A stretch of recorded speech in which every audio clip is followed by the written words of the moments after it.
So hello everyone, welcome to the event tonight. We're CASH, Campus Atheists, Skeptics, and Humanists. We're a student group on campus that focuses on critical thinking and a non-theistic perspective. We're really looking forward to the debate tonight, and we're looking forward to having the opportunity to explore new ideas and to question our own. So thank you. On the other side, we have Building Blocks. Building Blocks is a grassroots organization that provides a platform for Muslims to put into practice Islamic principles that advocate community building, working for the common good, and helping those in need. Islamic tradition is not only focused on ritual acts of worship, but also strongly emphasizes the importance of social justice and responsibility. Quote from the Quran, in which it says, "O you who have believed, bow and prostrate, and worship your Lord, and do good, that you may succeed." And likewise, it is mentioned that the Prophet Muhammad, peace be upon him, once said to his companions, "What actions are most excellent?" That he was asked, "What actions are most excellent?" And the Prophet Muhammad replied, "To gladden the heart of a human being, to feed the hungry, to help the afflicted, to lighten the sorrow of the sorrowful, and to remove the wrongs of the injured." It is these fundamental principles that we seek to emulate. For more information, we encourage people to visit thebuildingblocks.org. Thank you. Tonight, our moderator will be Ian Shore, who recently earned his PhD in philosophy from the University of Minnesota with a dissertation entitled "The Reward of Virtue." He recently returned as a lecturer in the philosophy department as well. His primary academic interests include moral theory, political philosophy, and the work of David Hume. I'd like you all to give a big warm welcome to our moderator.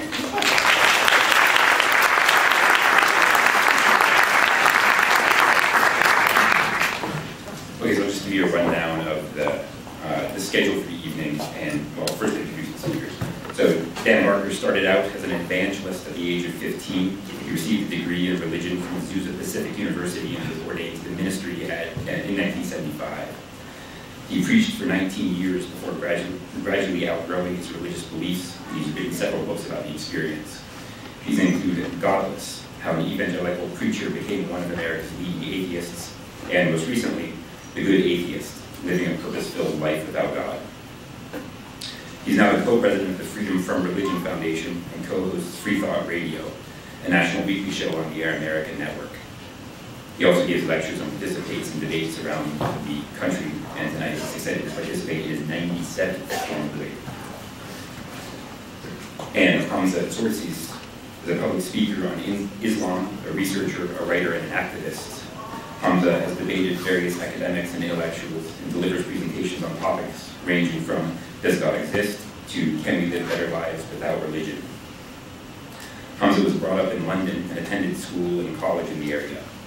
He studied psychology at the University of Westminster and went on to study Western and Islamic philosophy. He is married with 2 children. So those are the debaters. The format of the debate will go like this. We'll have opening statements of 20 minutes each. Hamza will begin. Following the opening statements, we'll have a series of rebuttals in reverse order. So Dan will begin with the rebuttals. First an 8-minute rebuttal, then a 5-minute rebuttal from each. And then we'll have 7-minute closing statements.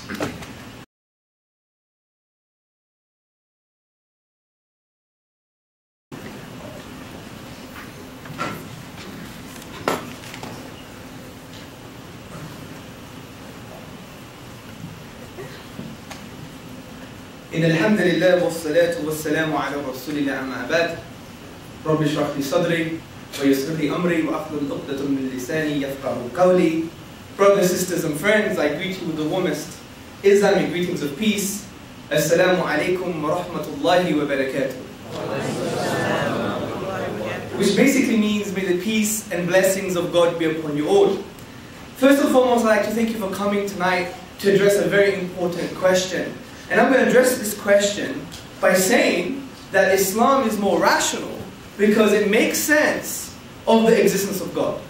Islam is more rational because it makes sense of the miraculous nature of the Quran, which is the book of the Muslim. Now, Islam makes sense of the existence of God because we have all asked the same questions. Why Does something exist rather than nothing? Where did the universe come from? Now, in response to this question, some atheists have claimed the universe is a brute fact. It's eternal. It just is.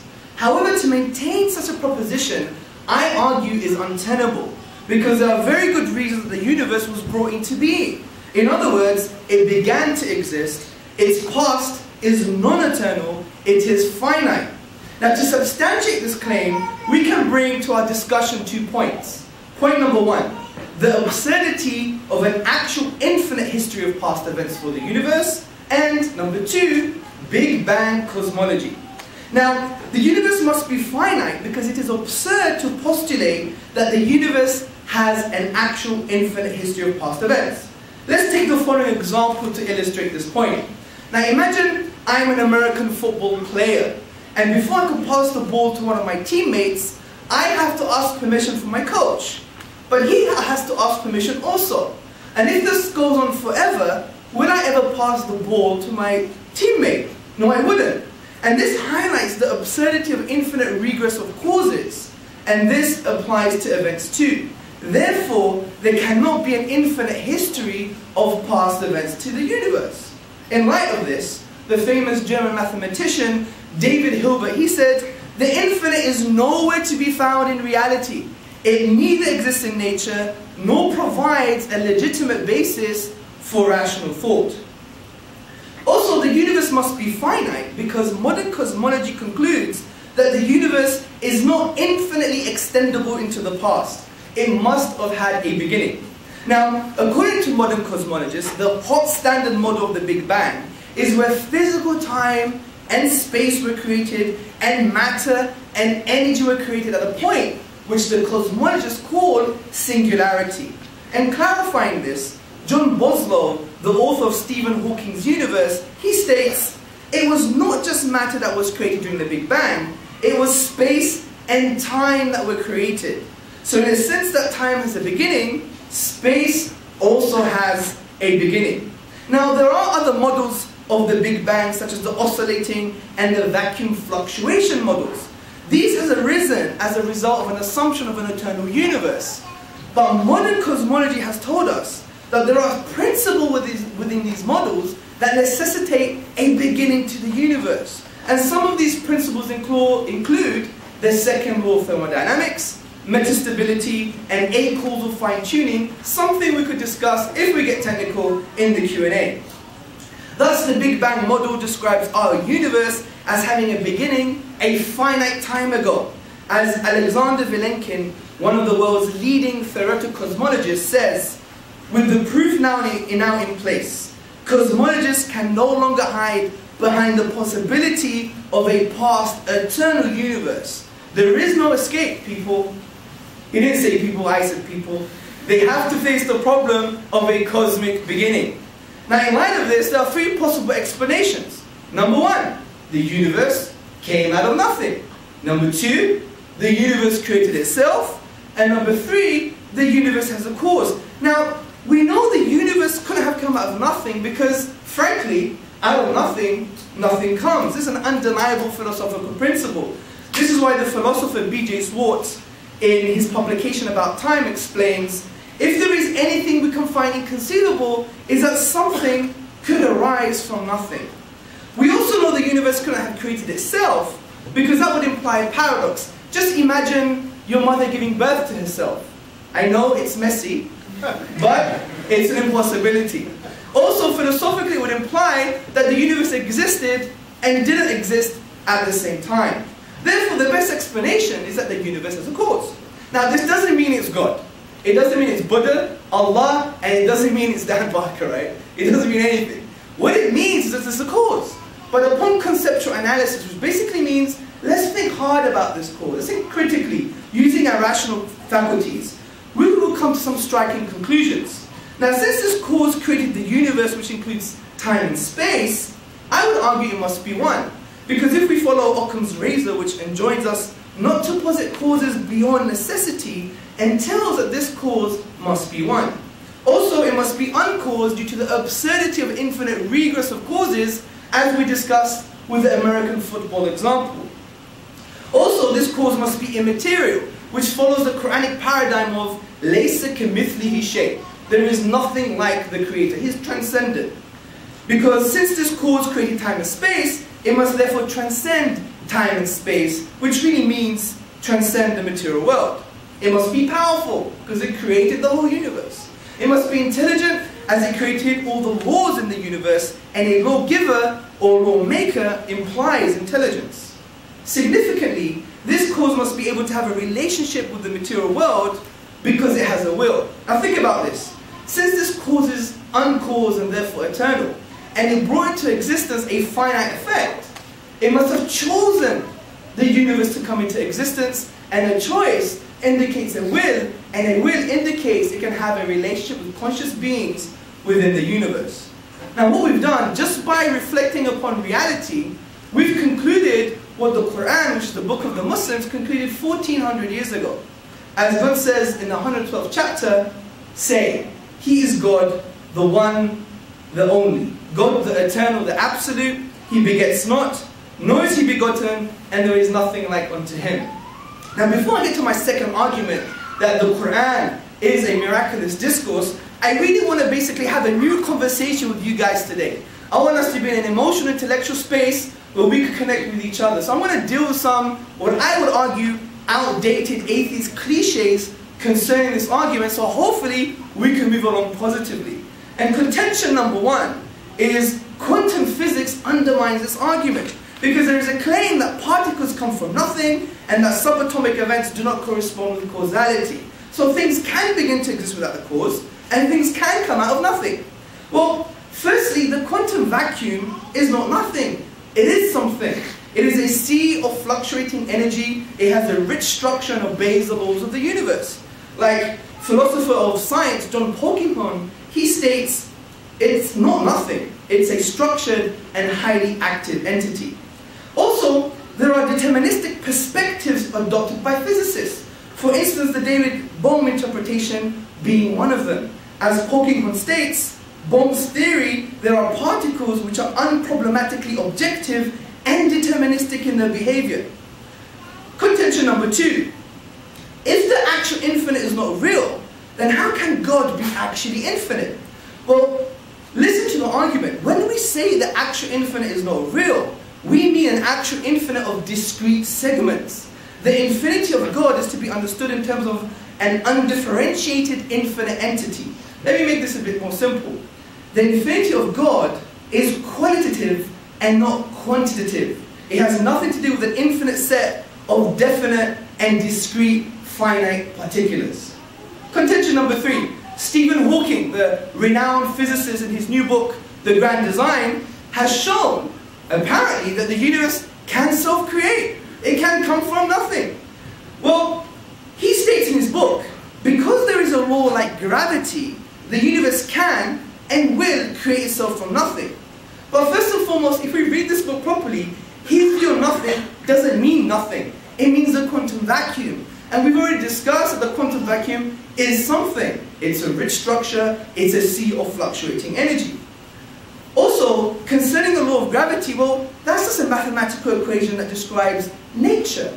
And it basically is the force of attraction between material objects. Now, if you're assuming that to be in place before the universe, but the universe has to be in place for gravity to be in place. So what Hawking is telling us, that the universe existed in order for it to bring itself into existence.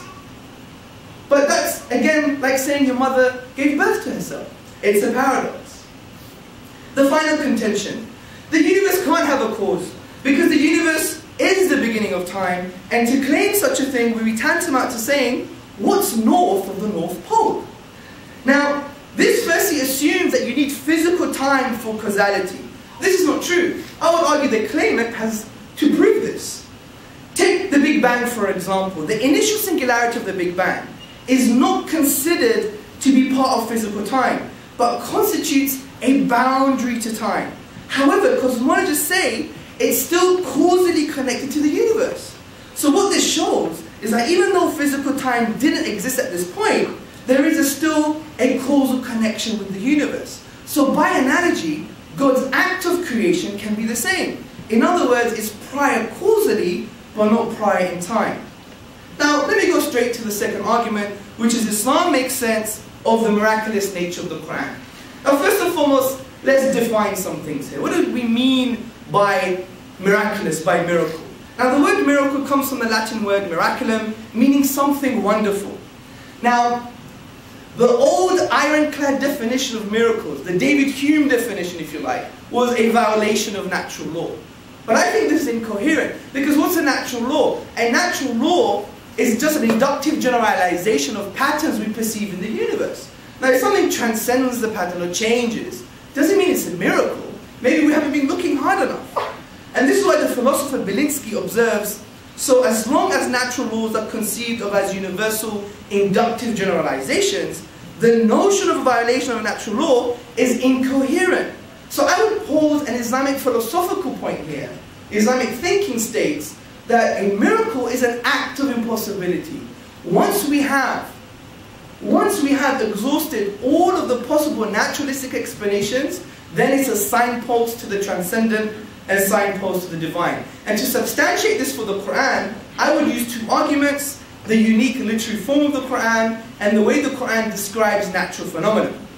Now, the Quran is a thinking book. It teaches us to think. For instance, it says, أَفَلَا تَعْقِلُونَ, in Arabic meaning, do they not use their intellect? Do they not use their minds? But the Quran goes further than this and challenges mankind with regards to its authorship. And this challenge is with regards to its unique literary form. And this has a historical context, because the Arabs at the time of revelation 1400 years ago were the best at expressing themselves in the Arabic language. They were Arabic linguists par excellence. But they failed to challenge the Quran. They couldn't imitate the unique literary form of the Quranic discourse. As Foster Fitzgerald Arbuthnot, who was a notable British Orientalist and translator, states, and that though several attempts have been made to produce a work equal to it as far as elegant writing is concerned, none has yet succeeded. Now, the Quran's literary form desculpts what we know of the Arabic language, because the Arabic language can be divided into various literary forms: rhyme prose, also known as saj'a, straightforward speech, also known as mursal, and poetry, which have to adhere to the 16 rhythmical patterns known as the al-bihar. Now, we know the Quran is not rhyme prose, because rhyme prose has certain definable features, and the Quran transcends these features. As Devin J. Stewart, the famous Arabist, in his essay Rhyme Prose, which can be found in the Encyclopedia of the Quran, has shown that the structural features of Quranic Arabic differs from rhyme prose. We know the Quran is not straightforward speech because it has assonance, it has rhetoric, it has eloquence, and these are not the features of straightforward speech. We know the Quran is not poetry because none of the totality of each of the chapters of the Quran adhere to the rhythmical patterns of poetry. This is why Muhammad Khalifa, in his publication, The Authorship of the Quran, concludes, readers familiar with Arabic poetry realize that it has long been distinguished by its exact measures of syllabic sounds and rhymes. All of this is categorically different from the Quranic literary style. And it's no wonder the scholar and Arabist A.J. Arbery, he states, for the Quran is neither prose nor poetry, but a unique fusion of both. Now, how does this make the Quran a miracle? Well, the reason the Quran is a miracle here is because when we go to the nature of the event, which is the Quran, the nature of the event, which is the Arabic language, rather, and we exhaust all possibilities of the 28 finite letters, the finite grammatical rules, and the finite words, we cannot create the literary form of the Quranic discourse. And this shows that it's an act of impossibility. It is no wonder Professor Bruce Lawrence, in his book The Quran, a biography, says, as tangible signs, Quranic verses are expressive of an inexhaustible truth. They signify meaning, laid within meaning, light upon light, miracle after miracle. Now, my second argument to substantiate that the Quran is a signpost to the divine is its descriptions of natural phenomena. For example, the scholar Maher Ali, in his book The Quran on Orientalists, he says the Quran is not contingent on a 7th century worldview of natural phenomena. For instance, the Arabs at the time, they believed that the mountains used to keep the sky up. The Quran doesn't reflect none of this 7th century worldview. And I'm going to use, for instance, a stage in the development of the human embryo as described in the Quran. Now the Quran mentions the word nutfa. Now according to the classical dictionaries, like Lisan al-Arab and the academic dictionaries like Lane's Lexicon, this word can mean a singular entity which is part of a bigger group of its kind, a single sperm from a collection of millions of sperms. It can also refer to one female egg from a group of many other eggs in the ovaries, and it could also mean a drop of fluid. According to the prophetic traditions of the Prophet Muhammad, upon whom be peace, explained nutfa as a combination of fluids from the male and from the female, and they're both responsible for genetic material. Now the Quran elsewhere describes the nutfa as a mingled entity from other entities. And think about this very carefully. All this multi-layered meaning of one concise word is in line with modern embryology and physiology. For instance, embryologists John Allen and Beverly Kramer in 2010, they state the human individual arises from the conjugation of two minute structures called cells, one from the mother and one from the father. These are called gametes. Together these gametes form a single cell, the zygote, from which the entire embryo, including its surrounding membranes, grows. Now how do we explain this, since the nature of embryological knowledge was based upon the works of Galen and Aristotle? And Galen and Aristotle, they had absurd views with regards to fertilization. Galen, for instance, said only the sperm has the faculties, meaning the sperm is responsible for the genetic material. We know this is false. Also, Aristotle had another absurd view. He said the sperm mixes with the menstrual blood. But the word for menstrual blood in Arabic is hay. It's not nutfa. So the Quran actually goes against a 7th century worldview of describing natural phenomena. So where did he get this from?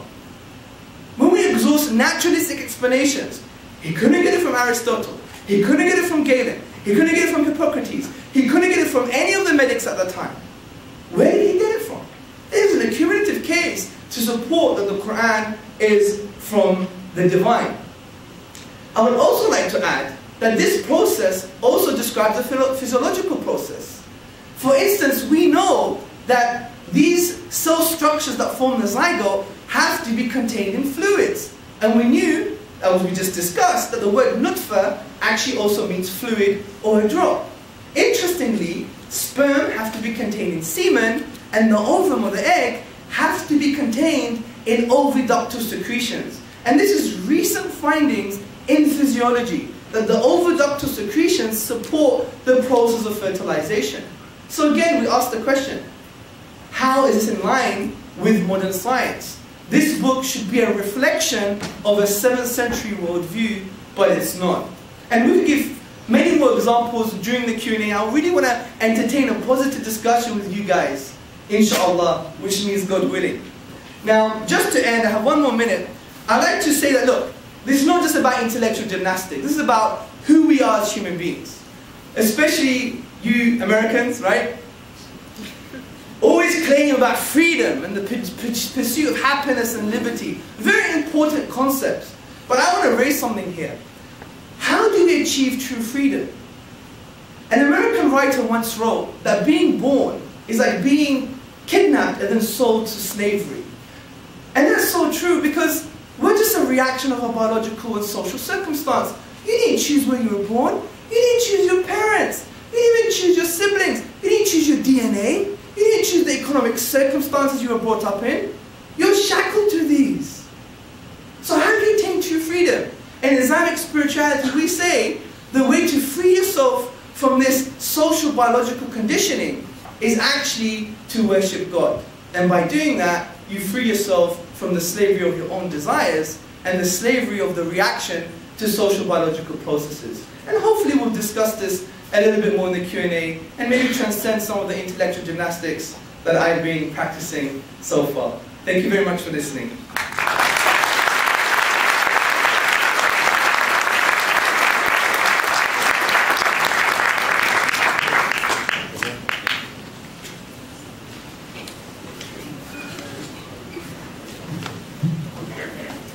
Thank you, Hamza. Like every other Muslim I know, you're a very kind and very articulate person, and obviously also very educated. It's a real pleasure to know you. And thank you, Ian, for moderating. Thank you, Cash. Thank you, Building Blocks, Chelsea, and Jeff. Thanks for all your work on this. I used to believe in God. I was a minister of the gospel for 19 years. When I was a kid, raised in a Christian family, I thought, how lucky was I? I was born in the right family, in the right religion, in the right country, in the right time of history. I felt like I was in the front lines for Jesus, and it felt so real, and I believed in it. I got goosebumps when I used to pray, and I used to feel the presence of God in my mind, and thinking all the while goosebumps were evidence of the Holy Spirit, when actually goosebumps are evidence of evolution. Did you know that? Why do we get goosebumps? Because our hairier ancestors used to fluff up their fur when they were cold or when they had to scare off a predator. Muslims say there is no God but Allah. And I have to say that I agree with the first 2/3 of that sentence.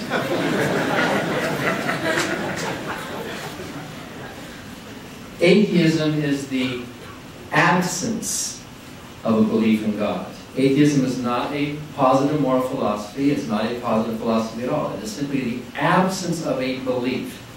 There is a subset of atheists who do take it a step further and claim they do believe there's no God. But basic atheism is simply not believing in a God. Since there's no evidence for a God, it is rational, therefore, not to believe in such a being. Since there is evidence that religions are natural human creations, it's not rational to insist, in the absence of evidence, that any particular religion, such as Islam, is a supernatural exception. During my rebuttal time, I will tell you exactly what's wrong with the arguments that Hamza gave. He's well-meaning and he's articulate, but he's wrong. His arguments are stretches. But first I want to make my own case here. What day of the week is it today?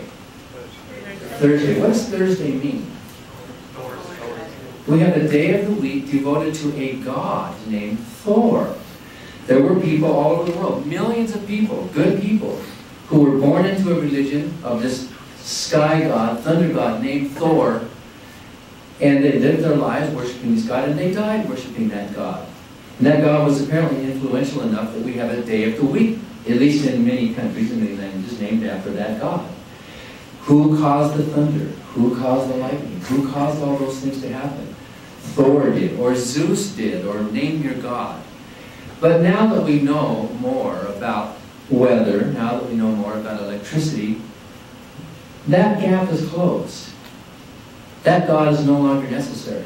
That god is now just the name for a day of the week. Is there anybody in this room who worships the god Thor?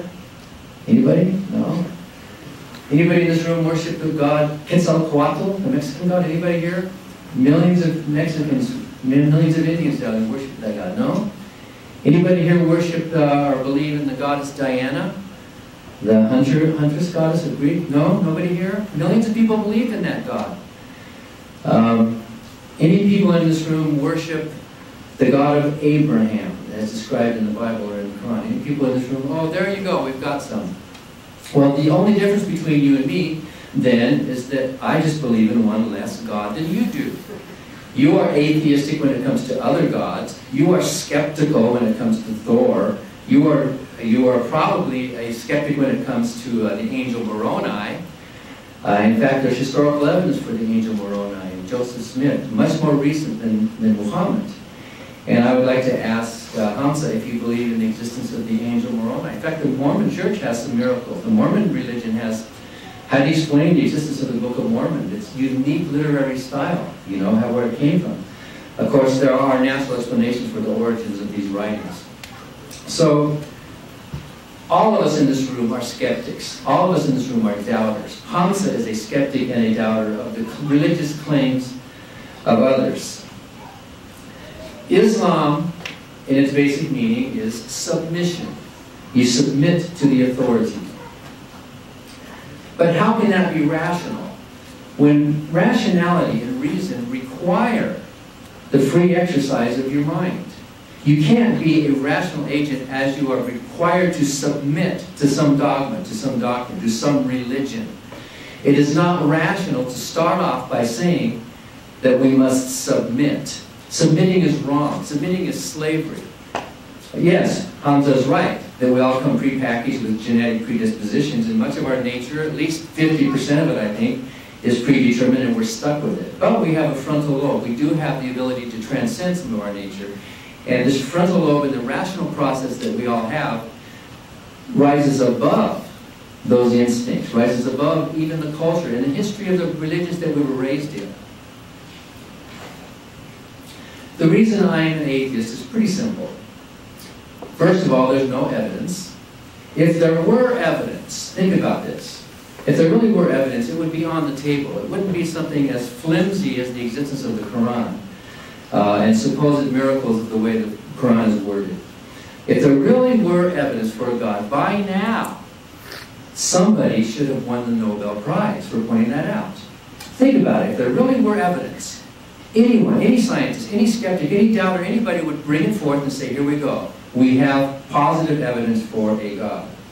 I'm also an atheist because there's not even a coherent definition of a God. What is this God made of? How can a spiritual being exist? Sometimes the definitions that are given, I've debated other Muslim scholars. One of them said, God, Allah, is infinitely merciful. I think most Muslims believe that. God is, in fact, isn't that in the very beginning? God is all merciful, ever merciful. And he said, but God is also infinitely just. He is all just. Well, that's impossible. If you have a God that's defined as infinitely merciful and infinitely just, if that's your definition, that God does not exist because it cannot exist. What is mercy? Mercy is distributing punishment with a less degree of severity than is deserved. Mercy means that you let someone off with less punishment. What is justice? Justice means that people get punished with what they deserve. That's what justice is. You don't send a kid to jail for stealing cookies, right? You have a certain sentencing and punishment for a crime. So if Allah is infinitely merciful, think about this. If He's infinitely merciful, all merciful, ever merciful, then there's no need for hell. I can't go to hell if Allah is infinitely merciful, right? Because infinite mercy means no matter what the crime is, even disobeying Allah, even refusing to submit to Allah, is one of those things that would be covered by infinite mercy. Therefore, it is a contradiction in Islam to claim that Allah is infinitely and ever merciful, and yet there's still a hell to punish those of us who somehow escape that mercy. If God is infinitely just, then He can't be merciful. So if that's your definition of a God, that God cannot exist logically, rationally. Of course, different theologians and different religions have different definitions of a God, and they tinker with them. Even within Christianity, they have to tinker with omnipotence, omnipresence, omniscience to make, and with the problem of evil, to try to make this God palatable to. But if God is defined in mutually contradictory ways, then we can say not only is there no evidence for such a God, it'd be like arguing for the existence of a married bachelor. Can a married bachelor exist? No, it self-contradicts. So I have yet to see a coherent definition of Allah or Jehovah or a spiritual being that makes any sense to know what we're even talking about.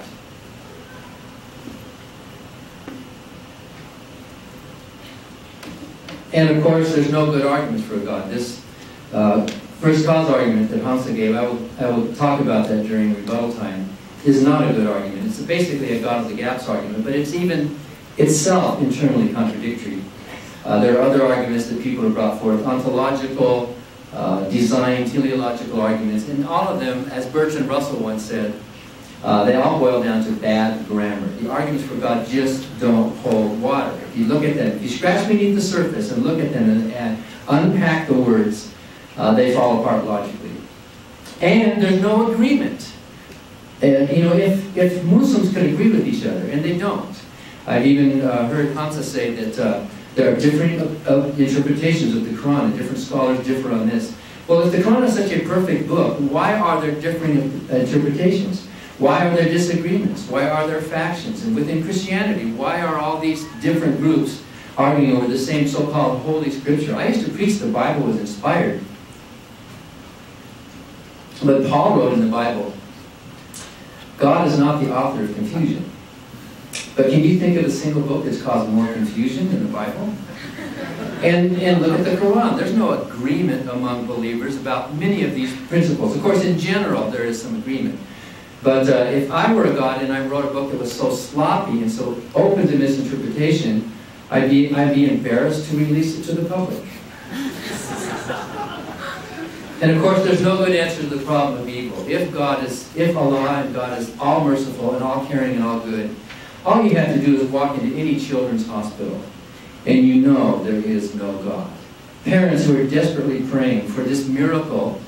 Hamza believes that miracles can happen because they're impossible, and yet these children die at the same rate as anyone else. If prayer were really answered, if faith in Allah really made a difference, we would see it, we would measure it. It does not make any difference. A belief in Allah makes no difference except in how much money you might give or how much... If you are weak enough in your moral principles that you need a religion to motivate you to be kind and to help the poor, well then maybe in that case, keep your religion. We'd rather have you good to the poor than not. But millions and millions of good non-believers in this world are charitable. They give to the poor, they give to charity, they help people out without using religion as an excuse.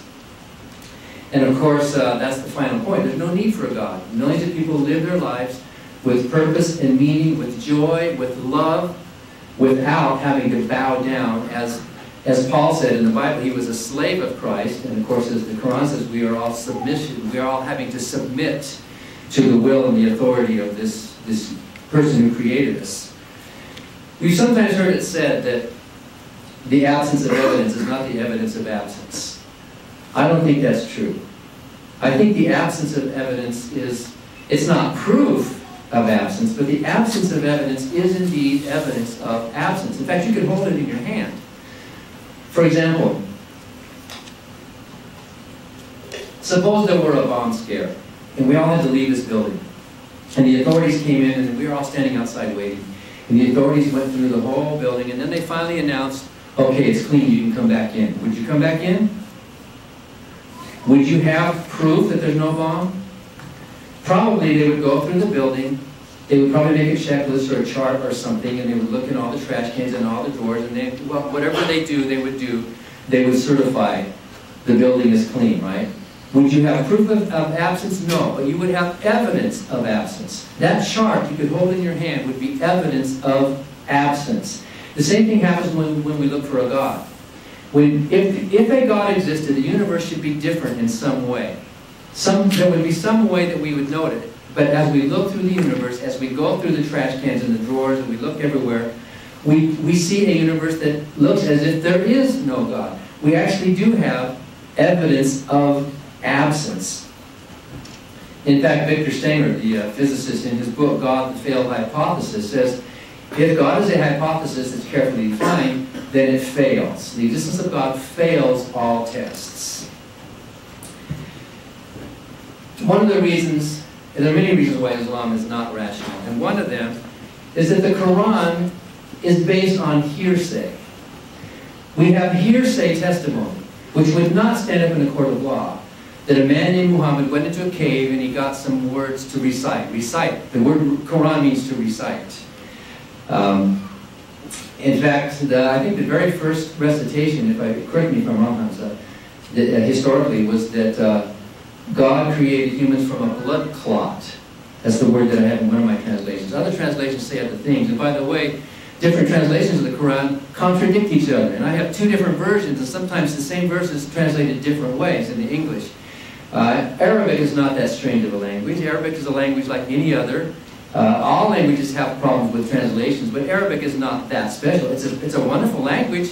It's unique, but all languages are unique. When you translate from Spanish or when you translate from Greek, when you translate from Arabic, you're going to have some problems. But if there is an all-knowing, all-caring God who cares about this message getting to us, then why wouldn't he make it so that the translations would be understandable to all of us?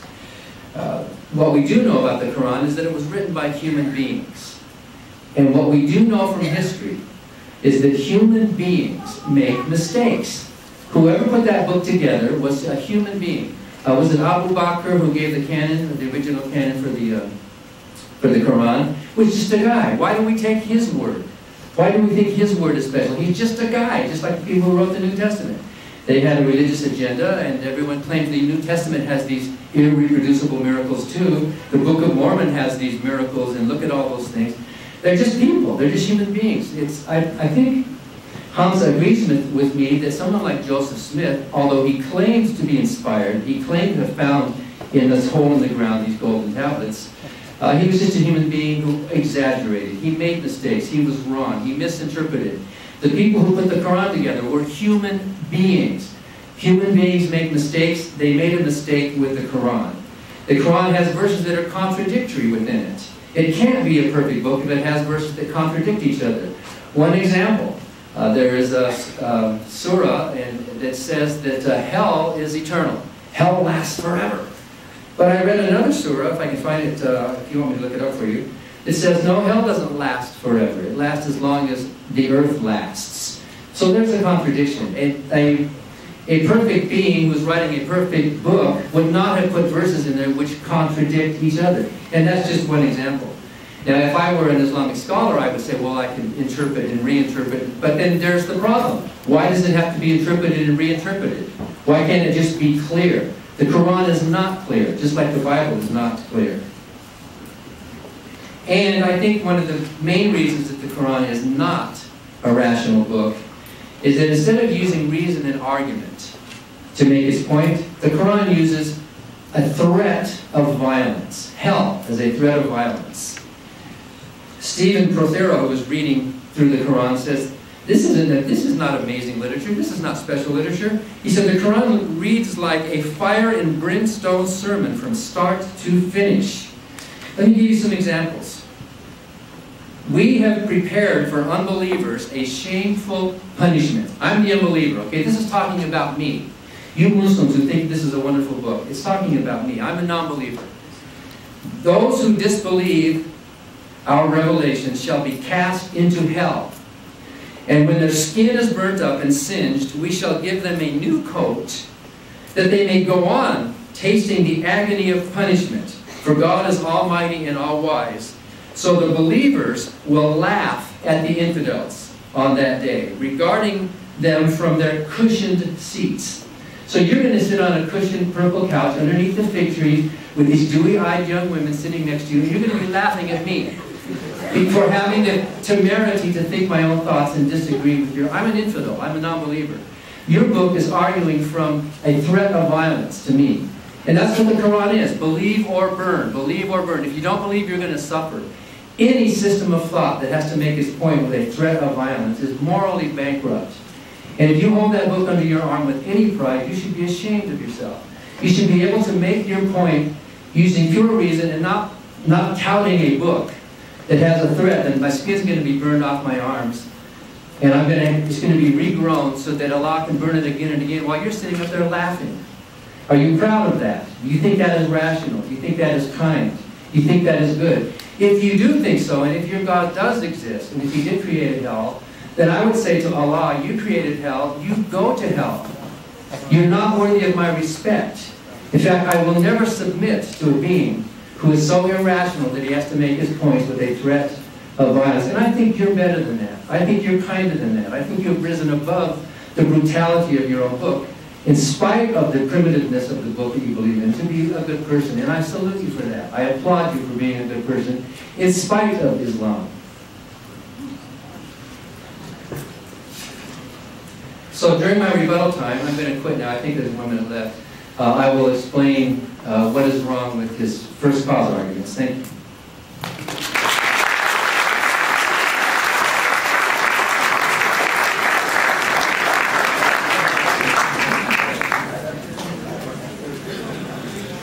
All right, thanks for the opening statements. We're going to go straight to the rebuttals, 8-minute rebuttals, beginning with Dan.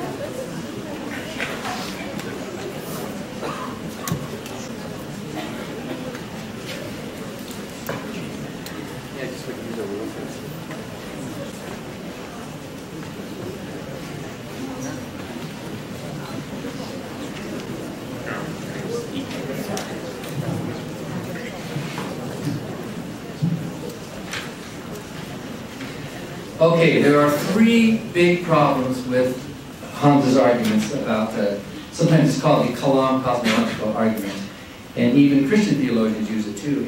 And Hamza already alluded to a couple of the problems, although his defense against them were not good. First of all, this argument begs the question, because it makes an assumption. The universe began to exist. And so things that have a beginning have a cause, is basically what he's saying. Anything that has a beginning has a cause. Why does that beg the question? Because the existence of a beginningless thing or personality is the very conclusion you are arguing for in your argument. Allah is a beginningless thing. But you are assuming in your very initial premise that the universe can be divided up into two different sets. A set of things that begin to exist and a set of things that don't begin to exist. And yet you offer only one possibility to fill the definition of things that don't begin to exist, which is God, which is Allah. If Allah is the only thing, or if a creative being, eternal transcendent being, is the only thing that fits that bill, then you have effectively begged the question by saying everything that begins to exist translates to everything except God. So your first premise is saying everything except God needs a cause, which begs the question. It's circular reasoning. You're bringing your conclusion into your premise. You can't do that logically. You can get out of that. There are ways for you to avoid begging the question by either defining conceptually or potentially some kind of an item other than God that does not begin to exist, in which case your phrase would be meaningful, it would be coherent. If we all understood, and none of us have an experience of anything that doesn't begin to exist, how could we? In the universe we live in, we can't point to anything that doesn't begin to exist in time because we live in a temporal universe. So right there, from the start, you are kind of secretly packaging your conclusion into your premise by assuming the very thing you're trying to prove. You've already pointed out that the argument is self-refuting, although you think you had a response to it. When you say that an actual infinity cannot exist in reality, or who did you quote saying the infinite is nowhere to be found in reality, but you say that God is some kind of a different kind of infinity. He's not a discrete infinity. But let me ask you this. The person who's going to make the football pass has to get permission from the coach, who has to get permission from somebody. If there is a God, if Allah exists, and Allah somehow, either in or out of time, let's assume it makes sense to talk about causality outside of time. I don't think it does, but let's just assume that it does. Because how do you know if without temporal antecedents, how do you know what came first? That's how we know how causality works, is because of time. We don't look at an effect and then think the cause happened later. That's how we know what the very word causality means. But let's just assume that in some strange way, because of our limited minds, there is this being up there outside of time who can function in a causal way. Before Allah created the universe, in your interpretation, He must have had some thoughts. He must have decided for some reason, either I'm lonely or my justice or my holiness, or whatever his reason, he must have had some thoughts for before, or if you don't like a temporal word, antecedent to the decision to create it. There must have been a thought in the mind of this being antecedent. And let me use the word before, even though that's a temporal word, because in cause and effect we can talk about logic. One thing follows another, whether inside of time or out of. And so, before or antecedent to that thought, Allah must have had a preceding thought. And before or antecedent to that thought, Allah must have had a preceding thought. And according to you, these are thoughts in the mind of a being. According to you, there cannot exist an infinite regression into a timeless non-beginning in reality. Therefore, in the mind of Allah, there must have been a first thought. If an actual infinity cannot exist in reality, we're not talking about discreteness, we're not talking about numbers, we're not talking about where does the set of negative numbers begin. And even you are correct to point out that we can't find that within reality. If we can't find that within reality, then neither can we find that within the mind of a God. A God would be subject to the same limitations that you think the universe is subject to. If the universe cannot come from nothing, then neither can God come from nothing. If God exists, if Allah exists, He is a thing, He's something, right? He's not nothing. If nothing comes from nothing, then Allah can't come from nothing. Allah had to have a creator as well. And if you posit, therefore, the existence of a being or an entity that is eternal, then how can you fault scientists for hypothesizing that the universe itself is eternal? Could be eternal. What did I look for? When you're talking on the clock, you know, your mouth doesn't lubricate like normal.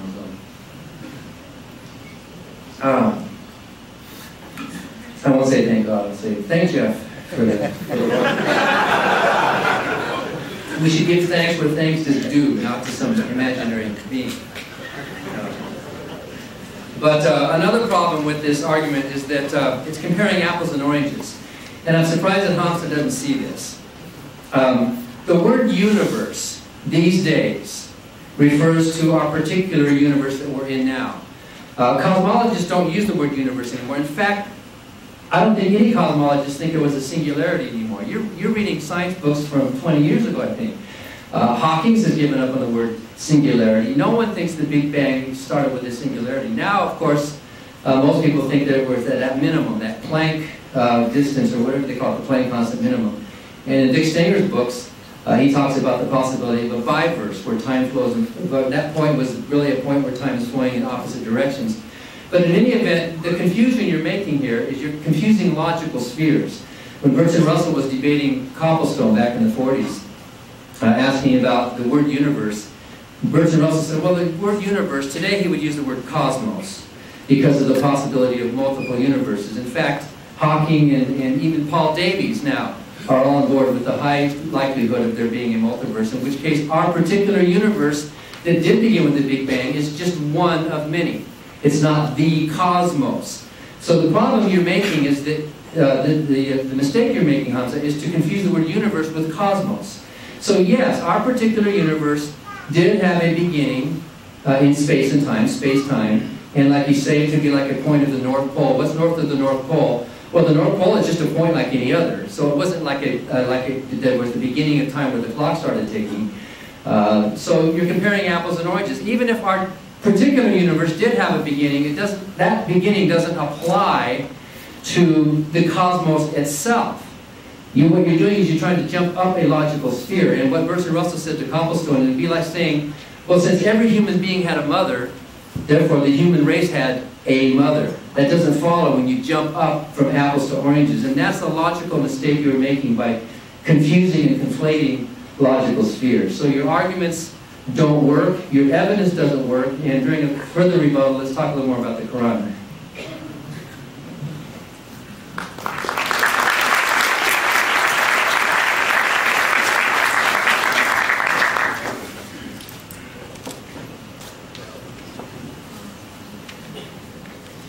Okay, thank you very much. I thought that was a very interesting, emotional sermon towards the end. I almost felt like crying. I was feeling sorry for Dan Barker. I thought you were just about to cry. I was going to come and give you a big hug, you know?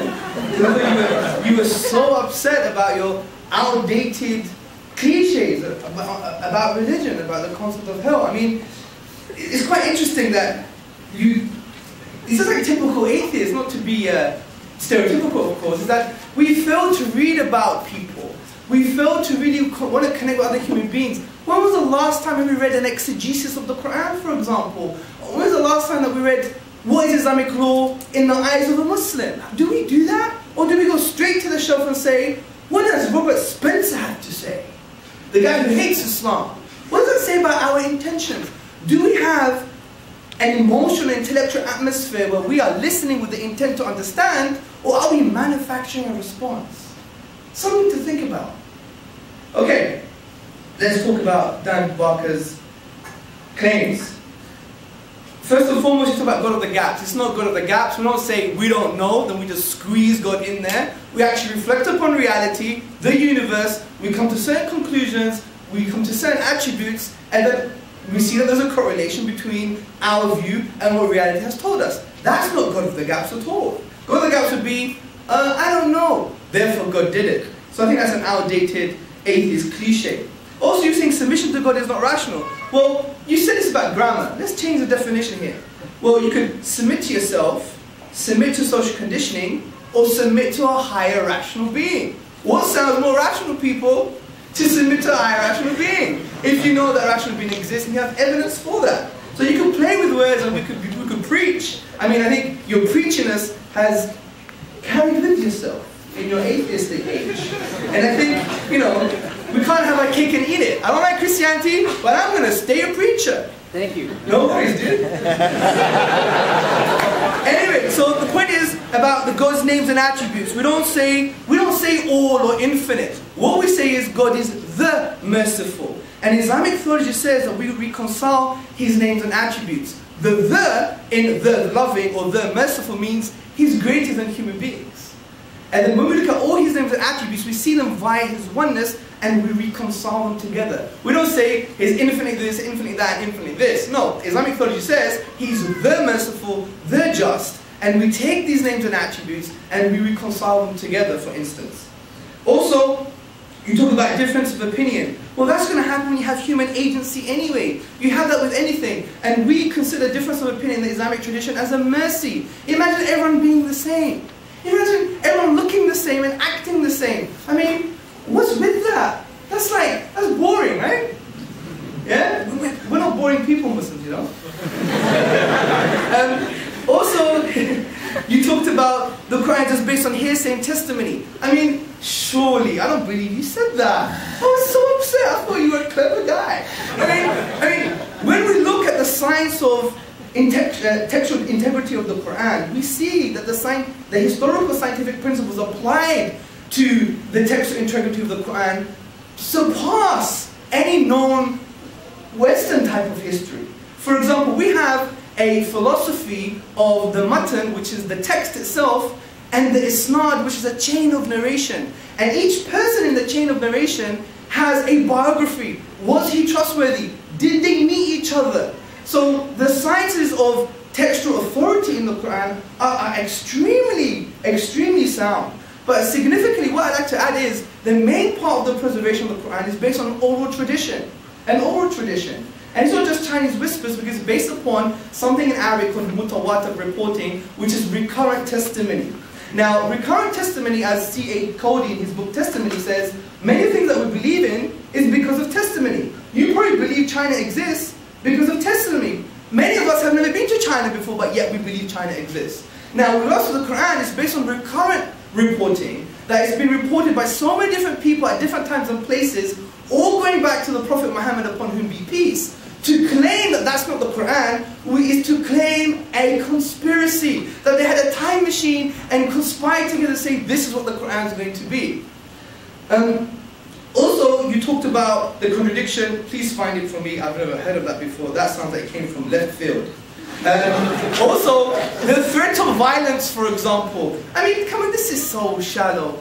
What we're saying is, a disbeliever is someone who has been given evidence and out of his arrogance rejects it. Out of his arrogance. Like kufr, the disbeliever means someone who has a veil over the heart. They cover. Like, you know, the farmer who puts a seed in the soil and he covers the seed. And you're covering the truth. This is what we mean. We don't believe someone like a red Indian who's never heard about Islam. We don't say that person is going to hell. We don't have this type of theology. That's a straw man. He's built a logical fallacy. He's built a straw man of Islam. I suggest you need to start reading around the intricacies of Islamic theology.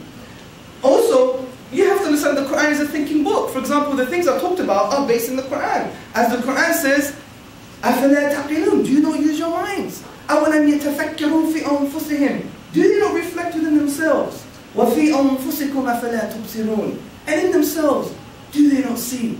Are you going to base your life on your forefathers? Even if it's based on no knowledge? These are rational principles. It's an existential text that makes you think about the meaning of existence and who you are. You're being quite unfair, Dan, you know? Come on, let's be fair, man. Also, you talked about singularity. No, singularity is not old. Vilenkin, 2008. Cosmologists in 2006. Even recently, cosmologists are understanding the concept of singularity. It's not old stuff. I mean, you could talk about Stephen Hawking all you like, but it doesn't mean he's right just because he's Stephen Hawking. I mean, that's an argument of authority, right? You're standing on the shoulders of giants. Also, you talked also about that why isn't everyone a Muslim? Why isn't the evidence on the table? That's again a logical fallacy. You're standing on the shoulders of giants. Because people don't do it. It's like the fallacy of social reasoning. Like, just because the majority of people don't believe in it, therefore I shouldn't believe in it. I mean, is that critical thinking? I mean, that's like Nazi Germany to me. Everyone wants to kill a Jew, maybe I should kill a Jew too. I mean, come on, is that right behavior? Damn, surely not. Also, you spoke about apples and oranges. Again, you have a grammar problem. No, I see the universe as an object because it has a spatial temporal boundary. I'm not saying it's a category of things. So I don't think your argument here works. And also, you think that we have a special pleading to God with this argument. But since the atheists always maintain the same about the universe as beginning as an uncaused, then you're doing the same thing. I mean, interestingly, Professor Anthony Flew said that we need to make a choice. Either the universe is uncaused, or the cause of the universe is uncaused. And I think in light of tonight's evidence, we know that the universe is caused, and the cause of the universe is uncaused. Also, you talked about, well, then who caused God? Well, the thing is, God never came into being. Rather, we know we have evidence the universe came into being. And finally, you spoke about God's thoughts, but we say that that's a fallacy, it's a straw man argument with regards to who God is. We say that his intentions, if you want to put them even into that kind of words, are eternal. And there's a difference here. There's not like a discrete, finite kind of process going on that you could claim that the actual infinity doesn't make sense with regards to God itself, which I discussed in the initial part of my presentation. But more of that in the next part of the rebuttals. Thank you.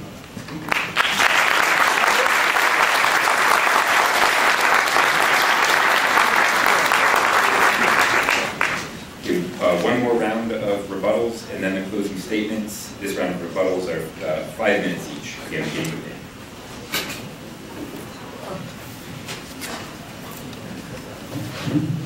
So, did Allah create the universe and say, oh look, I created the universe. Now I better decide to create the universe. Did it happen that way? Doesn't deciding come before or antecedent to action? In the mind of a deity, in the mind of Allah, a decision precedes an action. Therefore, in the mind of Allah, according to you, there's an infinite series of preceding decisions. I do read the Quran for myself. I didn't consult a lot of these authorities who, in fact, if you do consult authorities, they disagree with each other a lot. And you all know that within Islam, there's arguments, there's disagreements, and that's wonderful. But that strikes against the uniformity of the teaching of this book. I read the Quran for myself. I've read 2 different English translations myself, with my own mind, with my open mind and an open heart, and I reject it on rational grounds. It is irrational, it is insulting, we can do better. Read Shakespeare. Shakespeare can't be reproduced by anybody. Read Moby Dick. Read some other wonderful works of literature. The Quran is amazing, but it's so repetitive. How many of you read it? It's so repetitive, over and over, and hell, and believers, and this, and it's obviously it's not poetry, because who would ever have set that to music? But let me read to you here. Here's 4, Surah number 493. Anyone who kills a believer intentionally will be cast into hell to abide there forever and suffer God's anger and damnation. Forever. Hell is forever. But, Surah 11. And I didn't get this from a book. I just got this from reading myself. And those who are doomed will be in hell. For them will be sighing and sobbing, where they will dwell so long as heaven and earth endure. So the punishment in one surah says they suffer in a hell forever. The verse in another surah, which you're asking me to read with an open mind, contradicts this surah. When I was a Christian apologist, I would have been real good at finding some rationalization. But the plain words of the text here show me that this book is contradictory. So please don't accuse me of special pleading or looking up somebody else's. This is from my own reading. The Quran does not surpass science. Why didn't Muhammad tell us, or why didn't Allah tell Muhammad something about, why didn't he say, by the way folks, wash your hands before you eat? Why didn't he tell us about the germ theory of disease or something? Why did he come up with these basic kind of rough ideas? And even in the Bible you can find supposed answers to prophecy that if you interpret them a certain way, more or less comport with what we think we know about cosmology or about science today. But there's so much more useful that the Quran could have said to us, that Allah could have said to us, which would have been much more important than bow down and submit, and make sure you're pointing in the right direction, because the direction is important. And by the way, that makes Islam a kind of flat earth idea.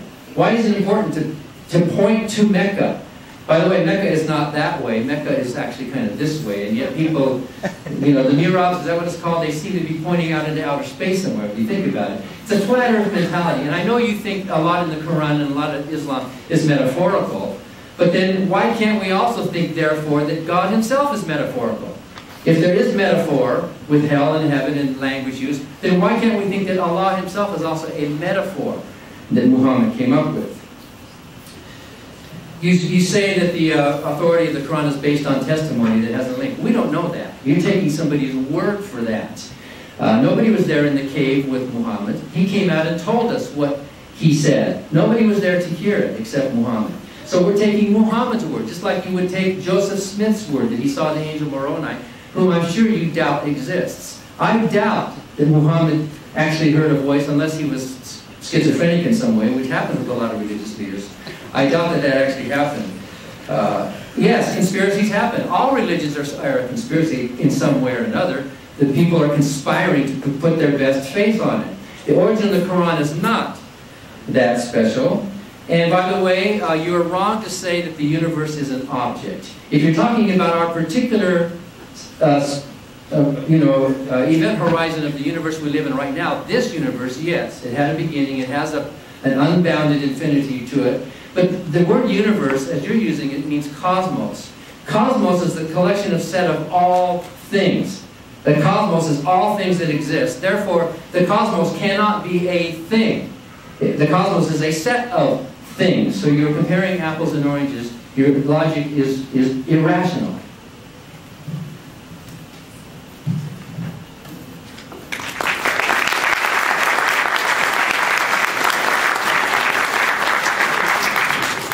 Okay, this is very good. Let's go to the Shakespeare question.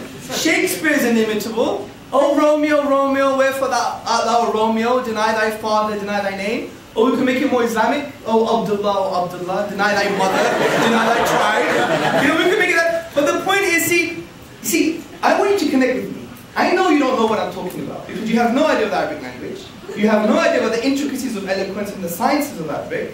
So I think the most sincere thing for you to do is say, Hamza, I don't know, man. Let's discuss this like two gentlemen who don't want to beat each other about it. I want to know, what does this argument mean? Maybe it might be a valid argument. Throwing the Shakespeare one is so shallow, because Shakespeare, or Sheikh Zabur, essentially, Shakespeare, for example, he articulated some of his plays in the iambic pentameter. Who studies English literature here? Iambic pentameter has been replicated by many people. As a matter of fact, his contemporary Christopher Marlowe has been accused of some of his works. So the Shakespeare argument is not an argument.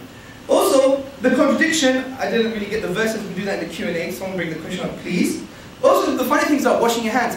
Why did the Quran tell us to wash your hands? The Quran does teach to wash your hands before every prayer, dude. And understand? And he said before eating. You know the Prophet Muhammad, his sunnah, his way? Do you know what he did before he ate?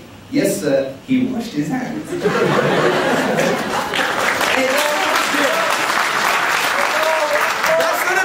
People.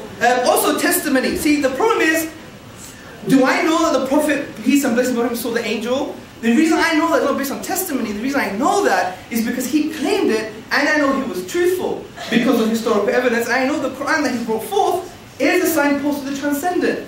Also, if you want testimony, there are African tribes today who have never read an Arabic Quran, but they learn it from memory via an oral tradition all the way 1400 centuries back to the Prophet himself. To claim that the Quran is not intact would be to claim a conspiracy, which you're doing. Also, I disagree. I think you're just building a straw man of my argument, apples and oranges. That's not true. I'm considering the universe as a spatial temporal boundary as an object. I mean, you could argue about this until the cows come home. Also, you talked about flat earth, right? Well, this is not true, because even the Quran itself mentions explicitly about basically the night and the day, and use the word taqweer. Basically, if you go to Arabic language, it's like putting a turban on. You know, a round head. Yeah, so it indicates the opposite of a flat earth type of perspective. What else did you say? We didn't say much. And you're a bit angry. You're angry at God, aren't you? Damn. You sound angry at God, to be honest. Is this therapy for you? I mean, come on, man. It sounds like it's therapy for you, man. I mean, I studied psychology. Cognitive behavioral therapy is cheap and it works. Thank you.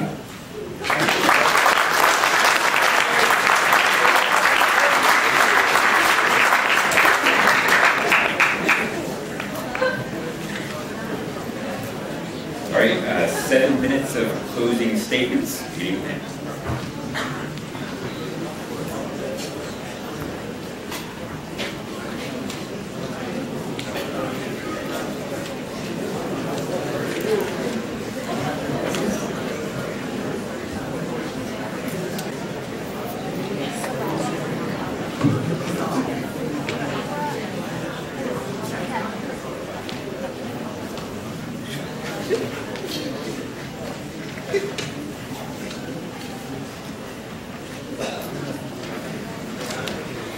Okay, there was a lot we could not go into in much depth, but Hamza is completely missing this logical sphere thing, completely missing the point. Cosmologists today admit that this universe that we live in, and decades ago nobody would even use the phrase this universe. In Bertrand Russell's day, the word universe meant all of existence, everything. Today, the word universe doesn't mean all of existence, everything. Today the word we use is the word cosmos for all of existence and everything. The word universe today is a much smaller word. In fact, we talk about multiple universes. This universe, this particular event horizon that has this particular Big Bang within it. So you are absolutely right that this universe had a beginning. You're absolutely right that we can go back to a point at the Big Bang. Yes, this universe. But that's not the cosmos. You are taking observations from within this universe and then jumping out of that logical sphere to the bigger sphere of the cosmos, which, as I pointed out earlier, many are very happy about the possibility of a multiverse, or even without a multiverse. Explanations for the origin of this particular universe. That's why you are comparing apples and oranges. You can't take, suppose I were to say, use a bad argument, that every nation began with a war. The alliance of all nations began 20 years ago. Therefore, there was a war 20 years ago. Is that logical? No. Why? Because I'm confusing a set with the items within the set. Suppose I said every musician in an orchestra plays in harmony with itself. Therefore, it follows that every orchestra is playing in harmony with every other orchestra. That doesn't follow. You've jumped up a logical sphere and you're confusing. You're taking a finding from one level and trying to apply it to a higher level. That's the mistake you're making logically, and I'm surprised you don't see that. You've read books, you've studied these things, Hamza. It's comparing, and even Bertrand Russell in the 40s pointed that out, about the human race not having a mother. Okay, so we are all human beings. Right? We're all biological animals. Any of us could breed with each other. We all come back. We all come from a common ancestor somewhere back there. We all have common needs and wants. I'm not ashamed of being a preacher. I think being a preacher is fine. And it actually is kind of good therapy, yes. I'm not ashamed of being angry sometimes. Sometimes anger is justified. Especially against, not against a God who doesn't exist, but against followers of His who insist on threatening people like me with a physical torment, which is what your book does. There's no doubt about it. Anybody reading the Quran in any language can see that there is a threat of physical violence in that book.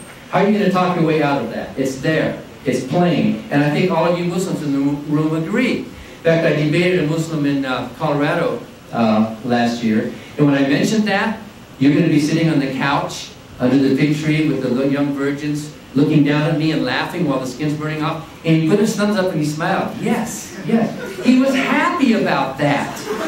And by the way, there are Islamic scholars who do say, and I can give you tapes of it, that Allah is infinitely merciful. They use that phrase. One that I debated in Queens said, Allah is infinitely merciful. He is ever merciful. He is all merciful, and He is infinitely just. So maybe you don't use those phrases, but some do. And my point was that if you define God that way, then you can show that that God is a married bachelor. It does not exist. You might have a different definition, but I've never heard a coherent definition of what this God is. If God is made out of a spirit, how do you distinguish a spirit from nothing? Like the philosopher Delos McCown said, the invisible and the non-existent look very much alike. How do you know what a spirit is? We know things exist by how much space they take up. Things that exist can be measured. If they can't be measured, they don't exist. If they can't be limited in some way, along dimensions or how much time they take up, or weighed or measured, then they don't exist. And since I've never seen the definition of this Allah or God that in any way can be defined coherently or logically or measured in any way, we cannot say that that being does exist. It exists only as a concept in your mind and in the mind of Muhammad and in the mind of people all over the world. They have this idea of this being that exists. But we are all human beings with basic general human nature, and we all have the same needs and wants. What difference does it make? Why do you think it's more rational for you to use this religious belief of yours to live a life of meaning and purpose, when millions of good people don't believe in your God and yet live lives that are just as good, if not better, than yours? What's the point? If the point is submission to avoid an eternal punishment, then that is despicable. If the point is to live a good life, then I applaud that. In fact, I think in the Quran, from my reading, there's more emphasis on good works and helping the poor within Islam than there is within the Christian New Testament. And I think that's one of the positives about Islam that we can say. Most Muslims really are concerned about directly helping the poor. But think about this. Picture this equation, all right? And then see if you can solve it. Religion plus good works equals good works. Now solve for religion. What's the point? Why? Why spend all your time bowing down in prayer? Why spend all your time doing these rituals? If you separate the good from all the religions, Islam has a lot of good in it. So does Christianity, so does Judaism. All religions have good in it. The good is not a religious idea, it's a humanistic idea. The good is peace, avoiding harm, minimizing harm, increasing well-being, or whatever you want to call it. The good is the human needs and wants that we all share together. The things that are distinguish a religion from the common, transcendent good that all of us human beings have, those things are not good things. What day of the week you should worship, what kind of clothes women should wear, what kind of recitations you should make, those are a waste of time. It's more rational to spend your time and your energy doing actual good rather than investing in a divisive, irrational religion.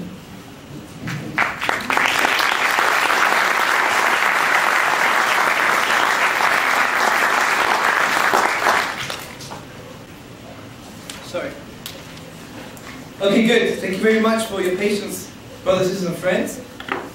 Okay, first and foremost, see, what's interesting, in the last 10 years in the sociology of religion, there's been academic studies, longitudinal studies as well, that have shown that religion actually has a positive correlation to well-being, in contrast to the atheist worldview. I mean, if we were to reduce it on maybe Dan Barker's disposition today and mine, you may be able to understand that as well. He's a bit angry today. Anyway, so according to the sociology of religion, it has shown that religious people have better mental health, better physical health, lower criminality, high levels of happiness, and high levels of altruism and philanthropic activity. This is academic results, not just I'm just feeding this, right?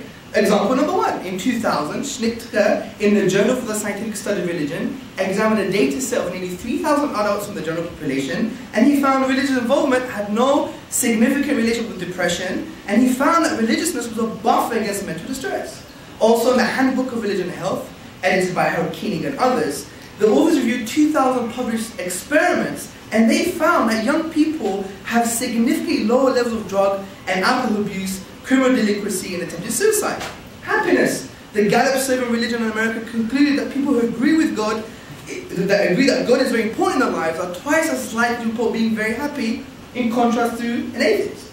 So God makes you happy, man. So be happy, people. Yeah? Also, political scientist Robert Putnam, he surveyed 200 volunteer organizations, and it showed there was a positive correlation between religiosity and membership of volunteer organizations. Take the Index of Global Philanthropy in 2007. It states, which you don't state, religious people are more charitable than non-religious. not only given to their own congregations, but also regardless of income and other demographic variables. So, I think it's another outdated cliche from the atheists. Again, with your apples and oranges, again, I'm saying to you, I'm treating the universe as an object, as a spatial, temporal boundary, like we've discussed. We could argue this again until the cows come home. Then you mentioned maybe something like a multiverse. Look, philosophically, the multiverse for me doesn't make sense for about 7 reasons. Number 1, the multiverse remains a hypothesis and it's very highly speculative, okay? It's a highly speculative mathematical exercise. 2, I want to say it's immature and it's a speculative theory bringing a lot of difficulties. 3, if we consult Occam's razor, multiverse, bloated universe, single God, bloated universe, single God. What's the most comprehensive and simple explanation here? Also, spontaneous quantum fluctuations create more questions than it answers. How can a spontaneous quantum fluctuation create a universe? That's the question that you have to understand. It lacks rational force. Also, the universe, the multiverse itself is described by specific physical laws. Don't these laws themselves include constants and boundary conditions, which have to be fine-tuned in the first place? So I think the multiverse argument is a non-argument. It's just basically an atheist wanting to push God out of the question all the time. Also, I want to finally end with one argument I didn't address, which was the problem of evil. The big atheist argument. You should spend 20 minutes on that. I think that's a strong argument. And basically, the problem of evil is saying that God is all good and he's all powerful, but there's a lot of evil, gratuitous evil, therefore he can't exist. But I think there are some assumptions here. First and foremost, it assumes that God is just good and just omnipotent. He's just all powerful. But in Islamic theology, we have 99 names and attributes of God that we can reconcile with reality. One of these include, he's the wise. So there's wisdom behind these things. And you may say, but I can't see the wisdom in the baby having cancer. That's fair enough. And we feel for this as well. But the issue is, it doesn't mean the wisdom's not there. That's an argument from ignorance. It's a logical fallacy. Argumentum ad ignoration. Also, it assumes that God doesn't have any morally justified reasons to permit evil in the first place. And I think he does. First and foremost, our primary purpose is not to have a party. It's not to boogie, okay? That's not our primary purpose. Our primary purpose is to basically know and worship God. That's the reality of who we are. Also, God created us for a test, and part of this test is to be tested with suffering and evil. As the Quran says, the one who created death and life. So he may put you to test to find which of you is best in deeds. He's the Almighty, the All-Forgiving. Also, God has given us free will. And this makes sense of personal human evil. Because if you didn't have free will, then it's like God making you do good all the time. If you made a universe that all human beings were always doing good, therefore there is no morality anymore, because it's like someone forcing you to do good all the time, which doesn't make sense of you being a moral agent in the first place. But I think the undercutting defeater to the problem of evil is actually, what do you mean by evil? Do you mean it's objective? It's real? If that's the case, then it necessitates God's existence. Because God is the only metaphysical grounding that makes objective values objective. Because God is the conceptual anchor that transcends human subjectivity. So for you to claim that there's objective evil, it necessitates God's existence. Now if you say, well, it's not objective, which I don't want to build a straw man, but I heard some of your stuff, you don't believe in objective anything. If that's the case, your argument is probabilistic. It's like maybe, which is not a very strong argument in the first place. Also, I don't know how long I've got left. A minute and a half. That's not too bad. Well done. I would like, if you can, for us to really start to engage with each other, especially with the audience, especially with the unique literary form of the Quran, because you didn't bring any undercutting defeaters to the unique literary form of the Quran. You didn't understand it by the sounds of it. You didn't bring any undercutting defeaters with regards to how the Quran talks about reality in a way that's not contingent on 7th century Arabia. The example I gave, you didn't address. You didn't even give any undercutting defeaters to the existence of God. You just have an issue about terminology, which is not an undercutting defeater. So really, from a philosophical perspective, you didn't break down the arguments. And the funny thing is, you never constructed any arguments for your particular worldview. Now, on the point of the Quran posing threats, well, the Quran is something very clear. Let's be holistic when we read things. It says, don't blame God what happens to you metaphysically. Blame yourself. It's the cause and effect from a spiritual perspective. God is not threatening you with this. In actual fact, the Prophet Muhammad, peace and blessings be upon him, he was so worried about human beings. He was the true humanist.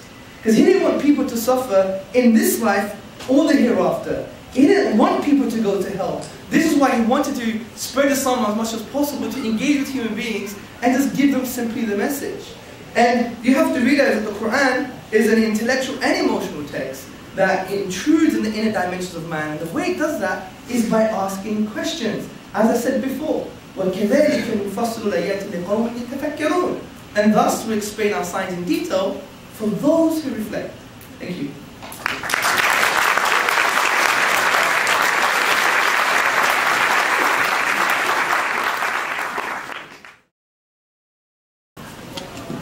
Yeah, I'll Hamza first, I think. So, you're concerned with reasons for believing that the Quran is inexplicable naturalistically, so there must be a non-naturalistic explanation. And you see the lack of agreement or the absence of a naturalistic explanation of the origin of the universe as both giving a reason to believe and as making space for God. So I want to press you a little more on this God of the gaps thing that Dan brought up. I want to know how you would react if over the next 5 years the community of astronomers and cosmologists all reached consensus on a naturalistic explanation of the origin of the universe. They thought they had, all agreed had a good case for just natural causes explaining the origin of the universe. I just wonder which goes. Does the commitment to reason or naturalistic explanations go, or does your faith go? This is a very good question, because it intrudes in the inner dimension of my own personal environment. And this is very good. This is the kind of question we should be asking each other, right?